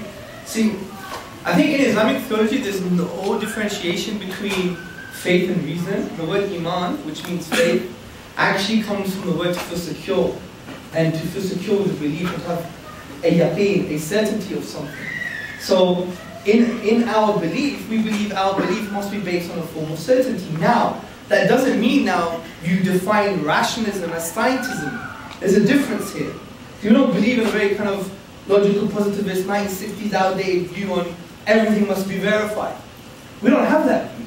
We take rationalism to mean something else. And the reason we reject scientism, not science itself, but just scientism is the only way to form conclusions about life, is because, well, firstly, it's self-refuting, because the statement itself that scientism is the only way to form conclusions about life can't be proven using science. Yeah? Also, science can't prove logical truths, necessary truths like mathematics. 1 + 1 is equal to 2. And you need logical, necessary truths in order to have scientism or science in the first place. To argue the way around would be like a dog trying to catch his tail.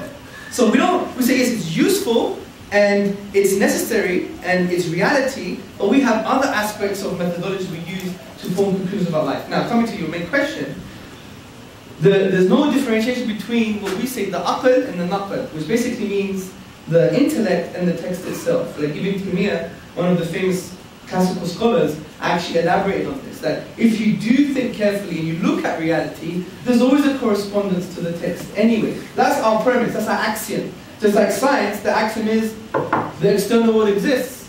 And you can't even prove the external world exists, because how do you know Dan Barker's brain is not on Mars and there's an alien with probes in it saying, you're in this room and you must be angry today? Yeah? How do you know he's saying that? I mean, you can't prove that. It's an axiom, it's a presupposition you need to build your worldview. So our axiom is there's no differentiation between the text and reason and text and reality in the first place. So the question itself, what will go, it's like saying both of them would go. Do you see? So, but I do take your point. I would say we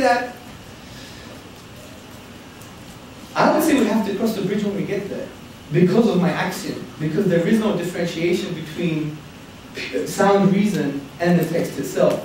So, if that is my axiom, then when I see evidence, I have to approach it as it is when we get there. I think that's the best way of answering it, I think. Is that right? Or? Yeah, thank you.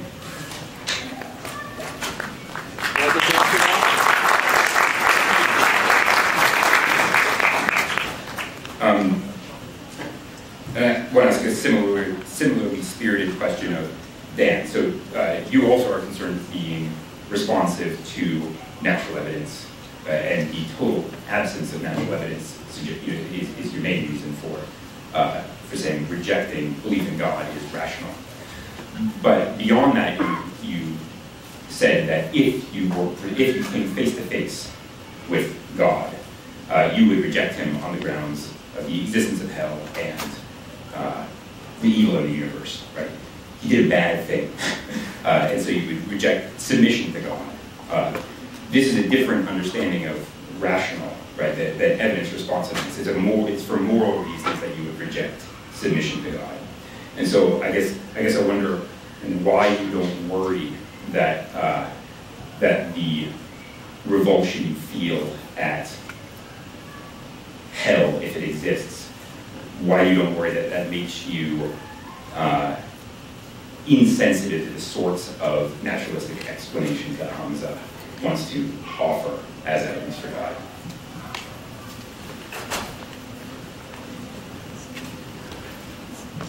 Yeah, I don't think having a moral reservation to a book like the Quran is the same thing as being angry. If that God did exist, I might choose to be angry at that God. I think what's happening here is that what I say about the Quran and Allah and Muhammad makes you angry. And so you project that anger back on me. And you think that I'm angry, therefore, because you think what I'm saying makes you angry. So psychologically, I can't be angry at something that doesn't exist. And to answer your question, science is observation. Basic science is observation. Science builds from the bottom up. Science can test hypotheses from the top down, but the hypothesis falls if the observation doesn't fit. So if I didn't come face to face with a deity, and there was evidence and proof of it, and I could shake his hand or whatever, then my acceptance of the existence of that being could be very positive. It doesn't follow that I would necessarily respect and admire that being.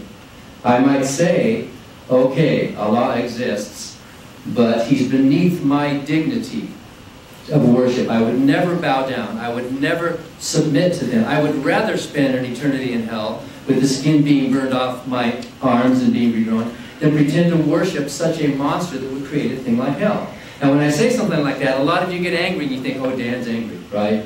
But wouldn't you be angry? Wouldn't you be angry at somebody who used threats of violence to make their point? As I said earlier, any system of thought that contains a threat of physical violence is morally bankrupt. If you want to call that anger, fine. I just call that a moral outrage at the kind of thinking that has for a book that contains thoughts like that. So I think it was Richard Feynman who said, it was Feynman, the first principle in science is that you should not fool yourself, and you are the easiest person to fool. If you come to a religion that you're born into or that you adopt, you are fooling yourself. You are deluding yourself. Science is a way to externalize and get outside of that and say, I'm going to follow science wherever it leads. Notice that Hamza did not actually answer the question. He just said, we'll have to cross that bridge when it comes to it. But the question is very simple. Since we do know about thunder and lightning, Thor does not exist. Thor is gone. We have the day of the week. Thor does not exist. And if you're basing your evidence for Allah on a gap of a lack of understanding about the origin of the Big Bang, which is the argument that you presented today, was your leading argument of why it's consistent with Allah, his question is, what if that gap does close? What if it turns out that there is evidence for the multiverse? And by the way, the multiverse is admittedly a hypothesis, but so is God. They're both hypotheses. By the way, the multiverse is a simpler hypothesis than a creative being who has this complex mind. That takes more. If you're going to follow Occam's razor, a multiverse is a simpler idea than this idea of this being that exists without any explanation of its own. So you did not answer the question, and I think I did answer your question. I would believe, yes, if there were evidence, I would believe, and I would say I was wrong. I would admit it, but that doesn't follow that I would admire or respect any of those gods in the revealed religions.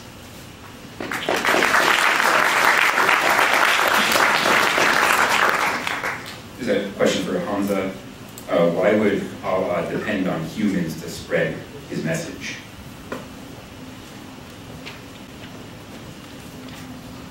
Thank you for the question, dear questioner.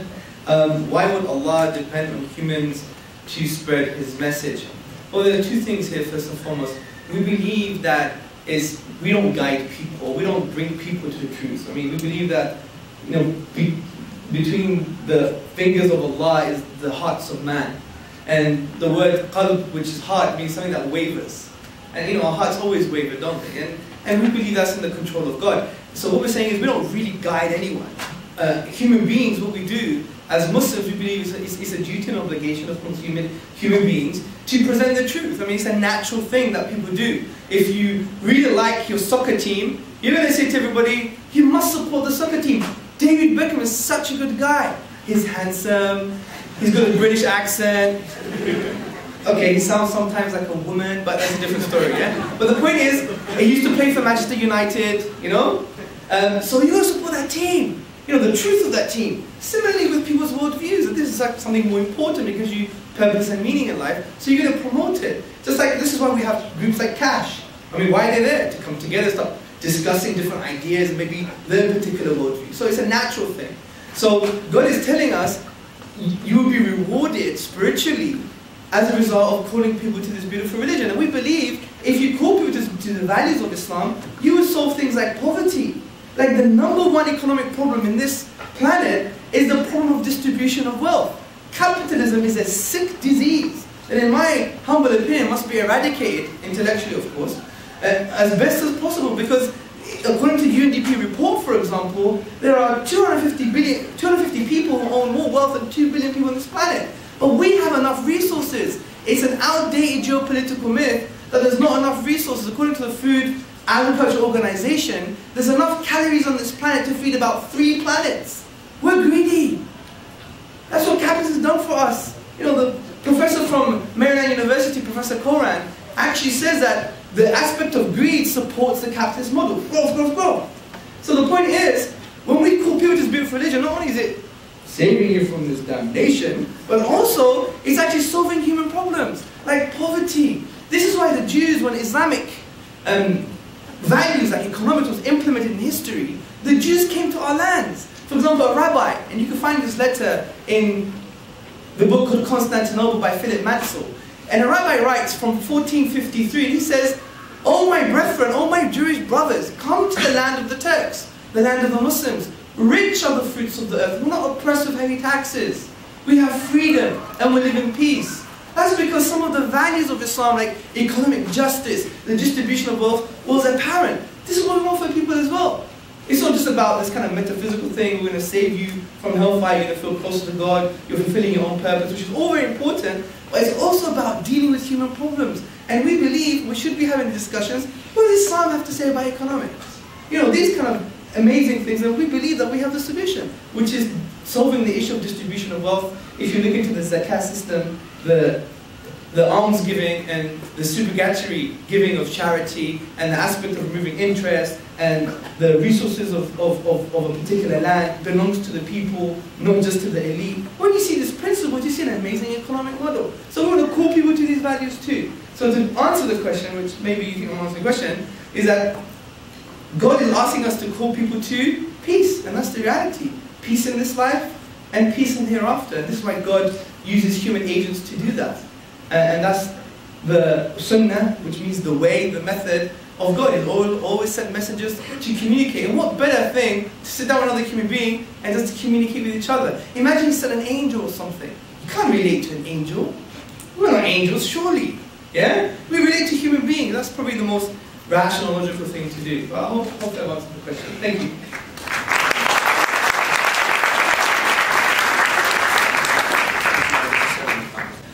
Next one for Dan. What is it that keeps your common man from committing crimes if it's not fear of punishment?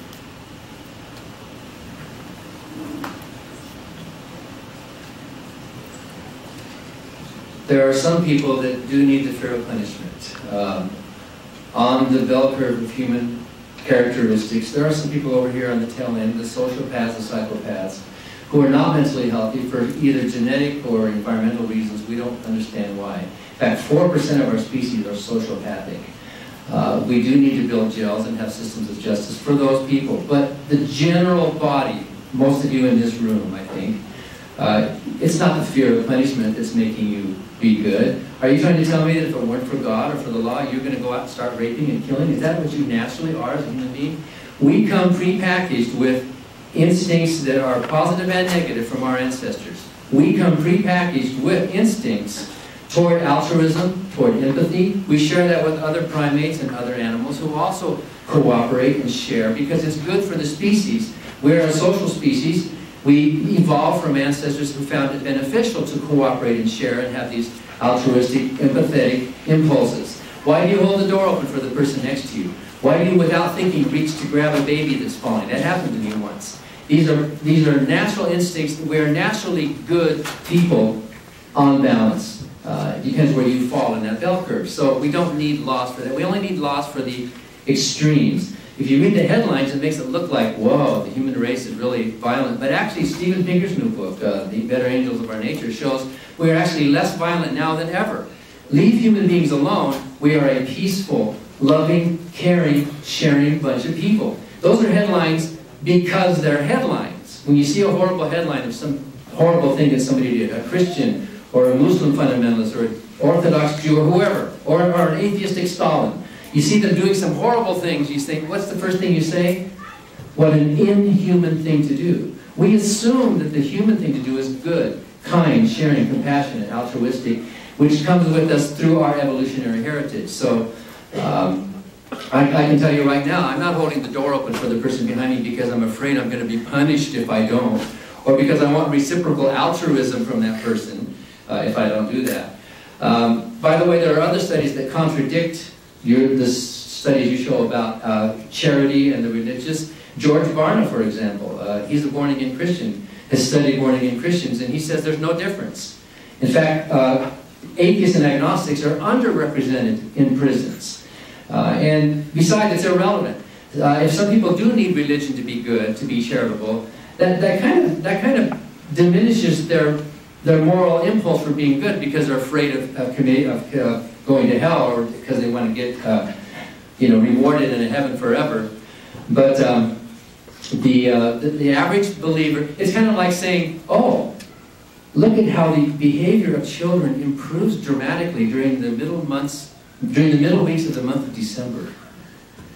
The promise of Santa Claus, and look at how things improve. Well, if you need that, well then by all means let's believe in Santa Claus, because belief in Santa Claus improves the behavior of children. Does that mean Santa Claus is real? That's a totally different question. If belief in God does improve people's morality, that doesn't mean that God is real. It just means they're externally motivated to do good rather than internally motivated.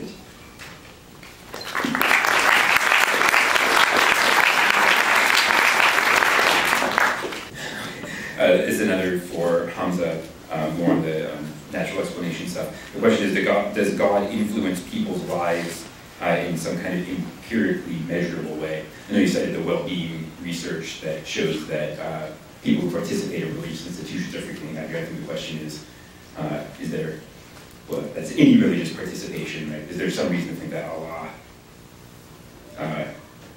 is he detectable in the, a detectable influence in the lives of Muslims? That's a very good question, which relates to the comment that Dan Barker was actually talking about when he's saying there's evidence that born-again Christians, there's no correlation between differences of religious or atheist groups. But then again, I was talking about longitudinal studies that don't just include born-again Christians, but all religions. So you can't use thousands of academic studies and bring something that's very small based on a specific community within the Christian community. That doesn't follow. And what I'm saying here is not that you need the moral motivation of fear of hell to do good. All we're saying is the concept of God and loving Him and wanting to come close to Him actually is an added moral motivation to do good. So He takes already good people and makes them better. That's the point I'm trying to make. Now, with regards to, does the belief in Allah, does it change human life? That's the point here. Well, it should, essentially. The belief in God or the belief in having an ultimate purpose and ultimate vision and ultimate meaning in life should change your life, because you're not in existential anxiety anymore. Because if you really think about the logical conclusion of an atheist worldview, then we have a self-delusion. Because we say, I have purpose, I want to be a preacher, I want to be a Dan Barker, I want to be an engineer, I want to be a doctor. But it's self-delusion because it's basically saying, let's pretend to have purpose. Because the underlying reality of our life is almost purposeless. And this is why the French existentialists like Jean-Paul Sartre and many others who talked about the nausea of existence. Albert Camus, the half French, half Algerian philosopher, said existence is nauseating because it's purposeless. Why is it here? Arthur Schopenhauer, what did he say? He wrote an essay on suicide. So he David Hume, by the way. And basically, Arthur Schopenhauer was basically saying, I wish the universe never existed, because he really thought about existence itself. And I would argue that many of us, we don't think about existence anymore, what it means to exist. You know why? We have the iPhone, we have email, we have Facebook, we have Twitter, we have kids, we have 9 to 5. Or in America, it's like 8 to 8. You guys work too hard, man. Yeah? You have capitalism, the drive to earn more. We define ourselves by a lot of external things sometimes, unfortunately. Yeah? So the point is, we have all these things that veil our thinking. There was a Times magazine study done that took normal professionals and said to them, think about your life for 12 hours. No work, no nothing, think. 80% of them, or more than 80%, they broke down. Because they suspended those existential questions. What does it mean to be me? What does it mean to exist? And this is what the Quran talks about, this existential question, saying, if you reject God, God will make you reject your own self. Because worshipping God is so intrinsic to who you are. Because you're going to worship something anyway. You submit yourself to the pilot when you're on the plane. You're not going to go on the plane to the pilot saying, I don't want to submit to you, let me ride the plane. Yeah? Then you have to pray to God because you're going to die, man. Yeah, as I say, there's no atheists on a sinking ship. Which is quite interesting because there was a study done about the Titanic, right? And when there were people like basically on the boats and they were freezing or died of pneumonia or whatever they call hypothermia, and all the atheists were actually, guess what they were doing? They were praying. They were praying. What else are they going to do? You must have prayed. Yeah? So that was quite interesting. I thought it was a funny thing to add anyway. I can send you the link. It's BBC files. BBC British something broadcasting, yeah? Anyway, so the point is, God should have an effect on your lives. And we believe adopting the concept of oneness of God should have an effect on your life. Think about it. If you accept that there's one powerful deity being that you should worship and that's your life, that frees you from the shackles of creation. It shouldn't give you an inferiority complex anymore. It means that you don't have a lack of self-esteem. It means that you can't blame aspects of the material world for your problems. You take responsibility now. You don't have this kind of abstract determinism like, oh, it's social conditioning, I'm always going to be like this. That's what the Quran says, take responsibility. It's a very existential point it's trying to say. Now, think about this point that we believe in the Quran. We say, La hawla wa la quwwata illa billah, which basically means there is no true power apart from the power of God. Imagine you internalize that. Imagine what that can do to a human being. It means that everybody in this room, or any material thing in the world, cannot prevent you from doing the thing that you want to achieve in life. Like, the material doesn't have true power, true efficacy. Because you see, the true power is God. Because everything happens as a result of His power and will. So that frees you. That gives you the intellectual and emotional space to create a new realm of possibility for yourself. Just by that concept. Imagine that, if you internalize that concept. Well, fine, if you don't believe in it, and well, that's a different discussion. But conceptually, if you were to internalize such a concept, it can free you from these kind of shackles. And it's called the blind spot. Because we have blind spots in our lives. We know what we know. For example, I know that I'm Greek, although I look Pakistani, yeah? I know, for example, that I have a white shirt on, right?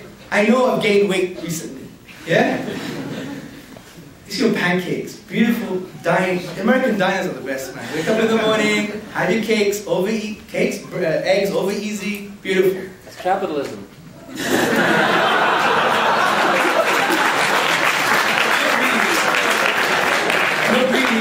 It's called food. Yeah? It's different.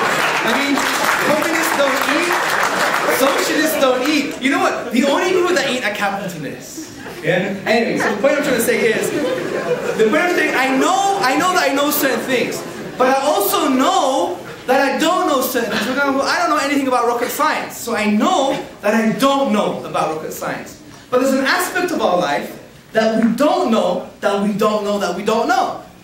And that's what you call the blind spot in your life. And you could only free that if you have concepts like there is no true power but God, because it gives you the new realm of possibility to achieve things that you can achieve. It's an existential point. It's quite deep, but it requires more discussion, but that's the point I'm trying to say. TikTok? Thank you.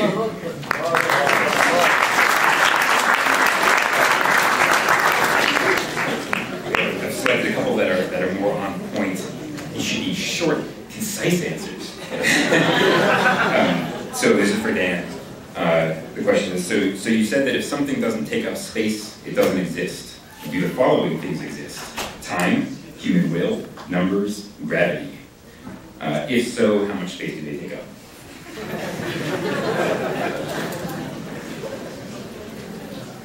So who's the preacher? You're so influential, man. You barely touched on the answer, but I agree with you. I need a chance to preach. You know, I was a preacher. Did you know the word reverend was a typo? Did you know that? The first letter was originally an N.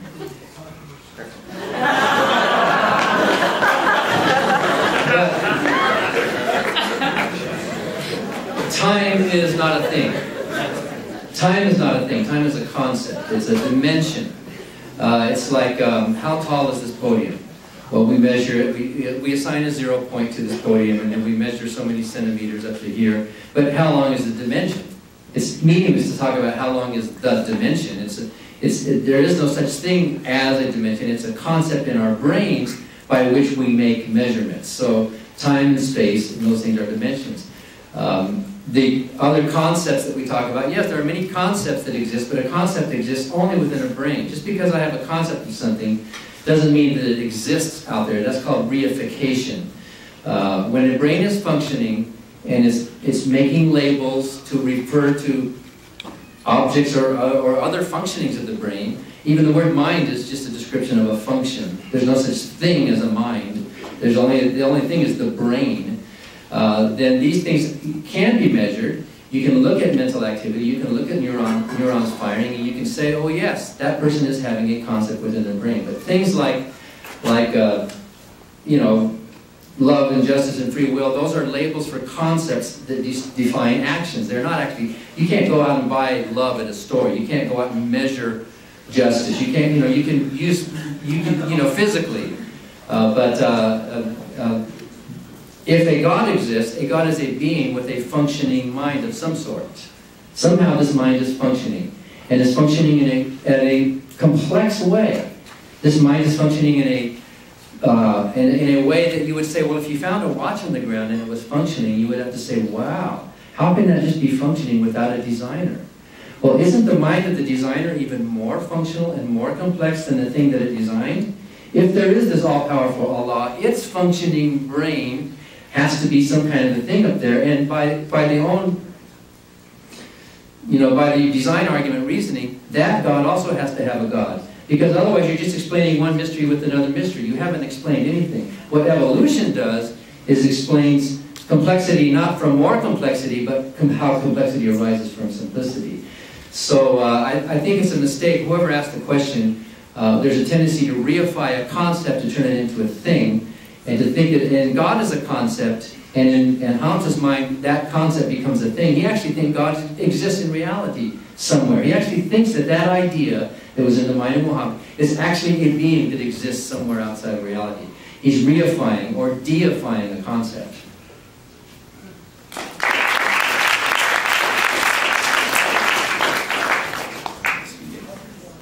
We're pretty much out of time. One more question. Again, a pretty focused one. The writing styles of the authors Emily Dickinson and E. Cummings are very unique. Does this make them messengers of Allah? Yeah, that's a very good question. What do you mean by unique? That's the question. Now, I would argue that if you look at every single piece of literature, if a blueprint exists, you can emulate its literary form. For example, in English language, we have the iambic pentameter. In Greek language, we have various forms. In the Arabic language, we have poetry, for example, that have to adhere to the 16 rhythmical patterns called the al-bihar, and so forth and so forth. You have these literary forms. I'm not talking about aesthetic perception. How do they use the rhetorical devices? Where are the embellishments? Where's the eloquence? Yeah, we're not really talking about this. Well, that's an argument in itself. I'm talking about the structural features of a particular language. When you speak in English, there's only certain forms that you can speak in. Poetry, normal speech, prose, half prose, etc. What kind of poetic forms you use. Those are not entirely unique. You just have to use them because you're expressing yourself in a particular language. What I'm saying is that the Quran itself de-scopes the Arabic language. Every time you're trying to express yourself, you're never going to achieve the literary form of the Quran, even though you exhaust the finite grammatical rules, the finite letters of the Arabic language, and the finite words. This is what I mean by an active impossibility, because we go to the nature of the event being the Quran, and the nature being the Arabic language. We exhaust all possibilities, and we can't bring the unique literary form of the Quran. And this is why I mentioned Western academics that even support this type of view. Now the point is, if we're thinking human beings, and this is true, well, let's think about this. It does make an active impossibility. And if it does, then it conforms to the description of a miracle that I mentioned in my presentation. It's a valid question, but even when you look at these types of works, you would see that there are particular forms that can be replicated, as we gave the example of Shakespeare and many others. So this is an interesting subject. I mean, for more information, you go to my website, right? It's not selling anything, those articles, yeah? HamzaAndreas.com, and under Exploring the Quran, there is a chapter called The Challenge of the Quran, which has been authorized by scholars in Medina University in Saudi Arabia as well. And also, if you want more information, you go to theinimitablequran.com. You can challenge it, let's have questions, let's have an email dialogue, let's have a discussion. And we basically see the Quran for what it is with regards to its linguistic and literary miracle. So I hope I answered the question, gave you more food for thought, and maybe an avenue to read around as well. An interesting book is Neil Robertson's book. Yeah, he was an Orientalist, and he was from Lancaster University in England, and it's called The Quran, A Contemporary Approach to a Veiled Text. It's in the English language, and it makes you understand the kind of uniqueness of the Quranic discourse. And he actually converted to Islam as a result of that. It's a high academic study, but it's also done in a layman language. So it's Neil Robinson, the Quran, forgot what I said. It must be, I don't know, what is it? That's it. Something. See what's happening now? It's just your energy, man. It's like this is engulfing me. No, I'm only kidding. Anyway, just type in Neil Robinson and the Quran. A contemporary approach to a veiled text. There you go. I found it eventually. Thank you. Anyway, very nice having you guys. Thank you for hosting me. I'm from Britain. I went through immigration, which was a great thing. Thank you. Thank you very much.